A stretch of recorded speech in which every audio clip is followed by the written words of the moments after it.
maanta wadciga iyo xaaladda aynu ku sugannahay waa xaalad murugle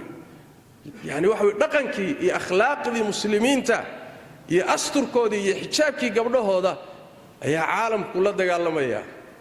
gabadh xijaaban oo Faransiiska jaamacad kamida jaamacadihiisa ardada madax u ah waa gabadh xijaaban ardadii baa dooratay gaal iyo muslimba gabadhaasi inay matasho dawladdii Faransiiska khalkhal galay wasiir dhan oo dawladdii kamida wuxuu leeyahay gabadhaasi telefishin baa warsaday gabadha inay telefishin ka soo baxdo gabadh xijaabad waxa shock baa igu dhacay buu leeyahay waa shock baa igu dhacay ya kariim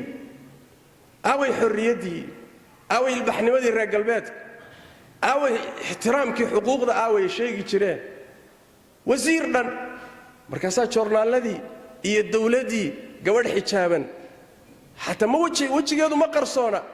jirka intiisa qarsoona gabadha wajigeedu waa banaaye laakiin maradaas war mara maxay idin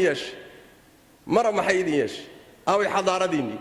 away ilbaxnimadiini ay waxaad sheeganayseen away xorriyadda sheeganayseen gabadh xijaabkeed maxay idinka galay mas'aladu marka xijaab waa ka weyn tahay oo inta orgey ka weyn mas'aladu xijaabku diin buu matalayaa xijaabku dhaqan buu matalayaa xijaabku culture buu matalayaa culture-ka iyo dhaqanka xijaabkan iyo maradani ay matalaysaa lala dagaalsan yahay wax kale ma ah sidaas daraadeed dhaqanka iyo dulmiga iyo xadgudubka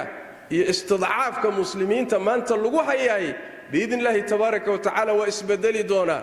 inaan u noolaanana waa dhici kartaa haddaan noolaanana waa imaan doontaa allah ballan qaaday nebi maxamedna waa nooga warramay salawaatu rabbi wasalaamu calayh